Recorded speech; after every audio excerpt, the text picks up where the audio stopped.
The envelope felt different. It wasn't just the crisp, heavy stock paper or the embossed logo of the firm. It was the gravitational pull of it, a dense, hopeful mass in my hands that seemed to bend the very air around me. My name, Clara Evans, was typed with a finality that made my breath catch. 7 years. 7 years of 70-hour weeks, of missed birthdays and quiet dinners grown cold, of being the last one to leave the office under the sterile glow of fluorescent lights. All of it had crystallized into this one moment, this one piece of paper. The Anderson account, Mr. Henderson had said, his usually stern face softened by something resembling respect. You saved it, Clara. You saved us.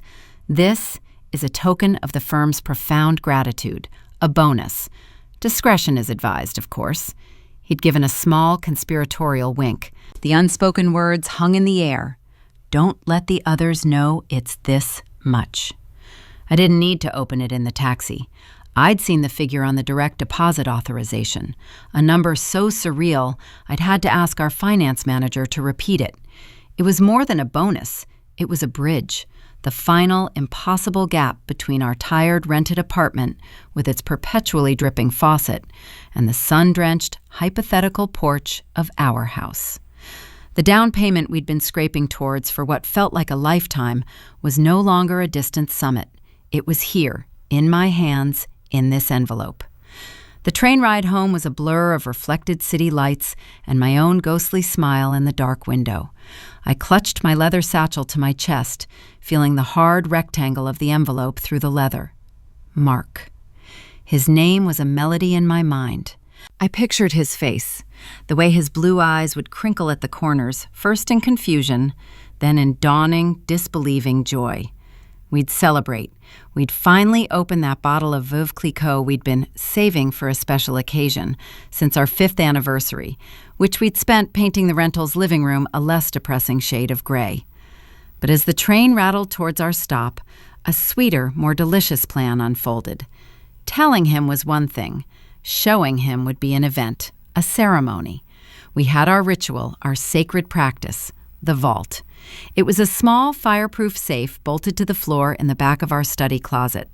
For years, every extra dollar, every tax return, every modest bonus had been converted to cash and fed into it. There was something tangible, almost holy, about placing physical money inside. It made the dream feel solid. We hadn't opened it together in months. Life, work, a vague sense of financial strain from Mark's freelance consulting business had slowed our contributions to a trickle. He'd been stressed, withdrawn, talking about market fluctuations and tight clients. I'd responded by burying myself deeper in my own work, determined to be the reliable engine. And now, my engine had produced a miracle. I would say nothing tonight. I would let this glorious, secret knowledge burn inside me for one more day. Tomorrow, after a nice dinner, I would lead him to the study.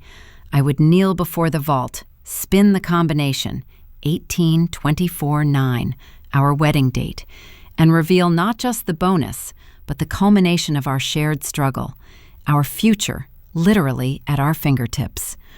"Honey, I'm home," I called out, my voice miraculously steady as I pushed open the door to our apartment. The familiar scent of old books and lemon polish wrapped around me. "In the kitchen." Mark's reply was followed by the sizzle of onions. He was making his comfort pasta, a sure sign his day had been as long as mine.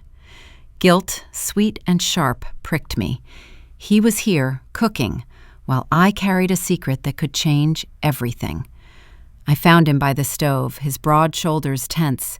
He turned, and for a fleeting second, I saw not my husband of 9 years, but a man weighed down by a worry I couldn't quite name. It vanished when he smiled, but it didn't reach his eyes. "Rough day?" I asked, setting my bag down carefully, as if it contained nitroglycerin.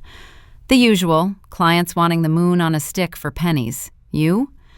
"Same," I lied, the word ash in my mouth. I kissed his cheek, tasting salt and fatigue. "Just going to change." In the sanctuary of our bedroom, I closed the door and leaned against it, my heart a frantic drum against my ribs. I pulled out the envelope, slid my finger under the flap with a reverence usually reserved for holy texts, and extracted the check. The number still didn't look real. $120,000. I endorsed it immediately with a trembling hand. Tomorrow, the bank. But tonight, it would join the others. I went to the study, the quiet room with its shelves of unread classics and Mark's cluttered drafting desk. Kneeling in the closet, the carpet rough under my knees, I faced the gray metal door of the vault. My fingers found the dial. 18, 24, 9. The clicks were the sound of our history. The heavy door swung open with a soft thunk. I didn't look inside. I didn't need to. In my mind's eye, I saw the neat bundles of bills, the growing pile we'd lovingly counted so many times, the deposit slips for the smaller amounts we'd sometimes added. I felt a surge of profound, almost spiritual completion. This was it, the last sacrifice. From my bag, I took the thick stack of $100 bills, the cashier's check converted on my lunch break, and placed it on what I imagined was the crest of our savings, a king's ransom of hope. I closed the heavy door, spun the dial to scramble the numbers, and let out a long, shuddering sigh of pure happiness. The dream was safe. It was literally under lock and key. The next day was the longest of my life. I moved through meetings and emails like an automaton, the secret, a live, sparkling wire in my chest. At the bank, the teller's polite, "Quite a deposit, Ms. Evans," barely registered. All I could see was Mark's face in the candlelight later that night. I left work early, a novel occurrence. I bought fresh flowers, sunflowers, his favorite, and a beautiful cut of steak. I cleaned the apartment with a frenetic energy, trying to physically scrub away the last vestiges of our long wait. When Mark came home, he looked exhausted, shadows under his eyes. "What's all this?" he asked, gesturing at the set table, the candles already lit. "I just felt like celebrating us," I said, pouring him a glass of red wine. "It's been a while since we had a proper date night in."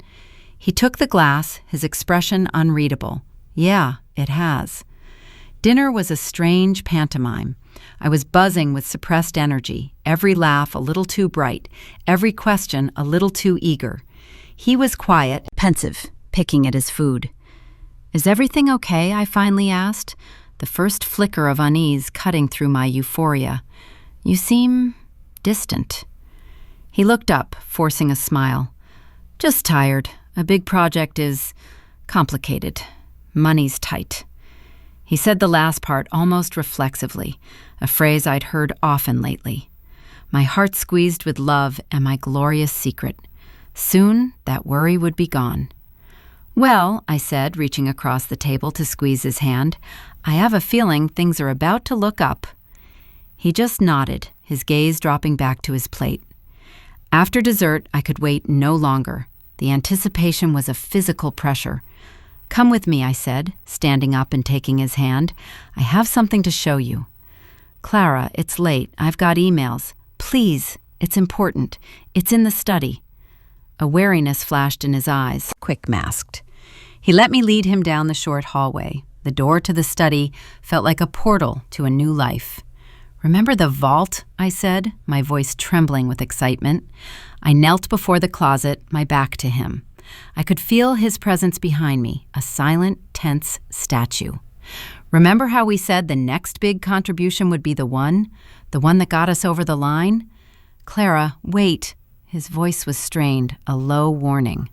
But I was already spinning the dial. The clicks were louder now, echoing in the quiet room. 18, 24, 9. I took a deep, dramatic breath, pulled the handle, and swung the heavy door wide open with a flourish. Ta-da! The light from the room fell into the safe. It was empty. Not a single bill, not a deposit slip, not the little leather-bound ledger where we'd recorded every contribution in our hopeful script. Just bare, gray metal, reflecting the dull overhead light. A deep, hollow nothing. My brain short-circuited. This was a joke. A terrible, ill-timed prank. A laugh bubbled up in my throat, harsh and wrong. Okay, hilarious. Very funny. Where did you put it? Did you move it to a bank finally? I turned to look at him, expecting a grin, a playful shrug. Mark's face was the color of chalk. All the blood had drained from it, leaving his skin waxy and taut. His eyes were wide, not with surprise, but with raw, unvarnished terror. It was the look of a man watching a tsunami bear down on him, knowing he cannot outrun it. The laugh died in my throat. Mark? My voice was a stranger's. Where is our money?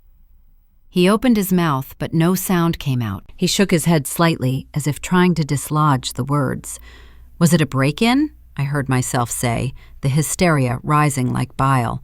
We have to call the police, right now. I scrambled for my phone. No! The word was a gunshot in the small room. He lunged forward, not at me, but as if to stop the idea itself. Don't call the police. The finality in his voice froze me. The pieces, jagged and awful, began to click into place in the void where my joy had been. Then tell me where it is. Each word was an ice chip. He sank onto the edge of the drafting chair, his body folding in on itself. He put his head in his hands. When he spoke, his voice was muffled, broken. It's gone. Gone where? I was screaming now, the sound tearing from a place of pure animal pain. $87,000 doesn't just vanish. Did you gamble it? Did you invest it in some stupid crypto scheme without telling me? Tell me! He looked up, his eyes swimming with a shame so profound it was almost grotesque. My mother. The two words hung in the air, senseless. Your mother? What does your mother have to do with our savings? She needed help. It was a whisper. What kind of help costs $87,000, Mark? A kidney? A spaceship? It wasn't all at once, he cried, a defensive flame flickering in his despair. It started, 3 years ago? After Dad died. The medical bills from his cancer never really stopped. Then she fell and broke her hip. The insurance didn't cover the full rehab. Then the roof. There was a leak. It caused mold. The whole thing had to be replaced. The town raised her property taxes. She was going to lose the house, Clara. The house my father built. She would have been on the street. The narrative spilled out of him, a torrent of excuses wrapped in the noble cloth of filial duty. Each sentence was a knife, twisting. 3 years? The number was a physical blow. You've been stealing from us, from me, for 3 years? I wasn't stealing. I was helping my family. It was our money. You took it from a locked safe in secret for years, and you never thought to come to me, to your wife, to have a conversation?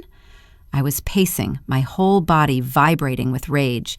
Every time we talked about the house, about how close we were getting, you just nodded? You lied to my face. I knew you'd say no, he shouted back, finally meeting my fury with his own. You and your spreadsheets, your 5-year plans. It was always the future, the dream. It was never about the people right in front of us who were drowning. She's my mother. And I was your wife. The scream ripped from the very core of me. You chose her. Over and over again, you chose her. You didn't just take money, Mark. You took every we can't afford it vacation. You took the new couch we needed. You took the security deposit for the house we talked about every single night. You took the last 7 years of my life and you set them on fire for her. I pointed a shaking finger at the open, empty safe. And you were going to take my bonus too, weren't you? That's why it's empty. You'd already taken the rest, and you were just waiting for the next deposit to clean that out, too. My hard work. My miracle. You were going to feed it to the bottomless pit of your mother's disasters. He had no answer.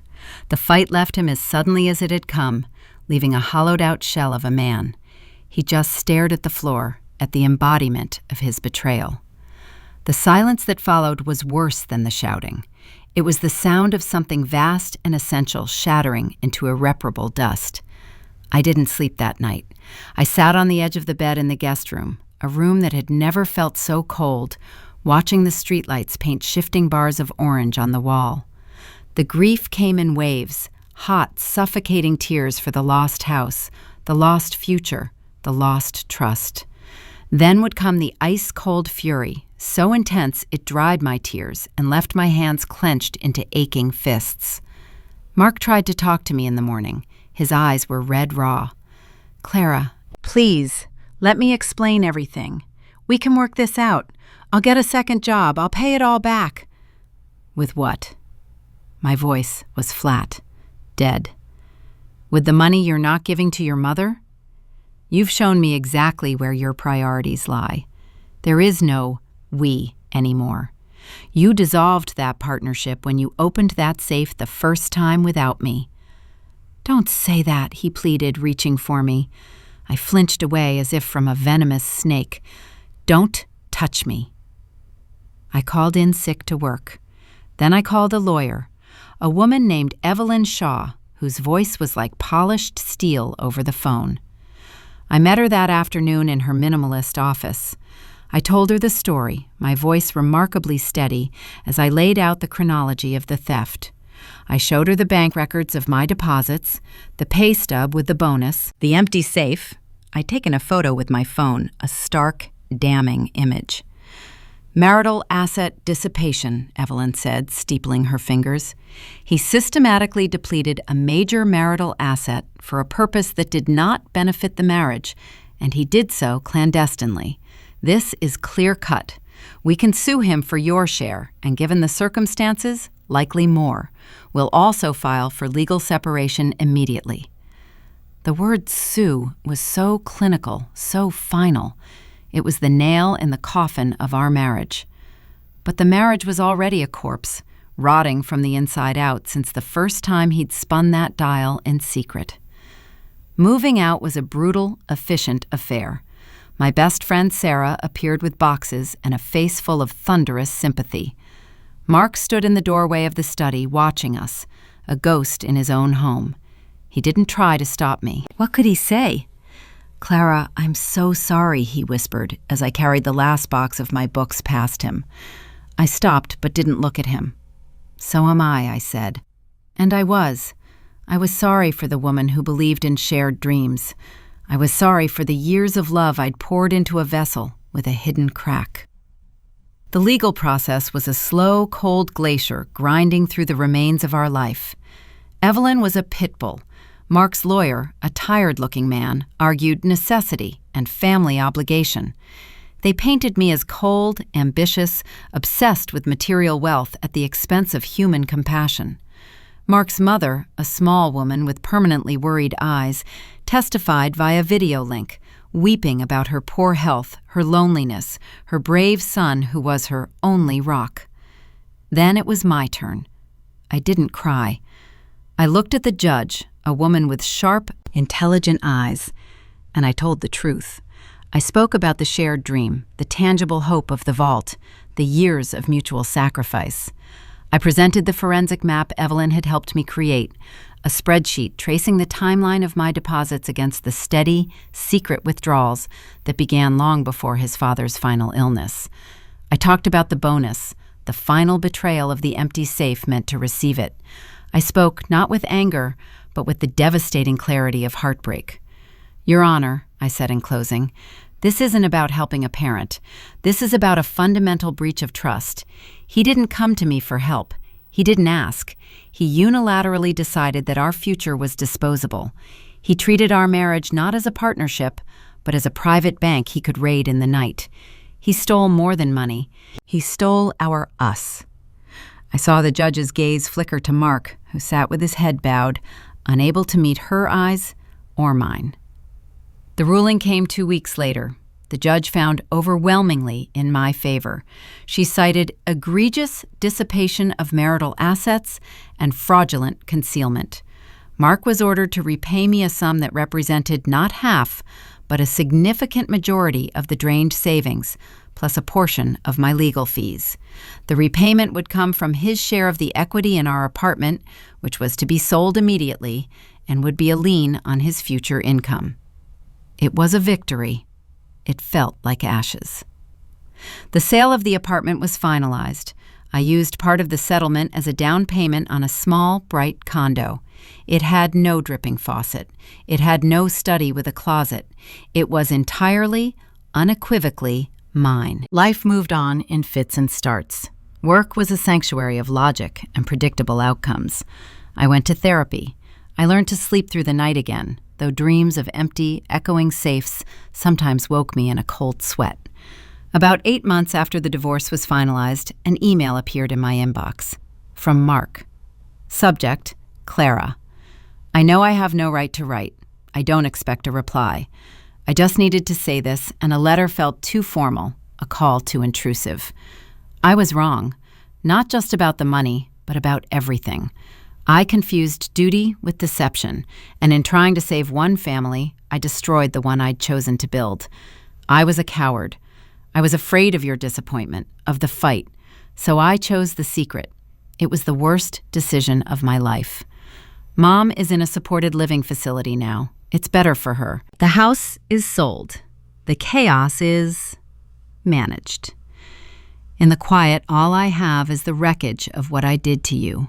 I am so sorry, Clara, not for the legal outcome, but for the pain, for the betrayal, for taking the light we had and snuffing it out. I see now that the house we were saving for wasn't just a building. It was the symbol of everything we were together, and I blew it up. I hope you are well. I hope you find your dream on your own terms. You deserve every good thing.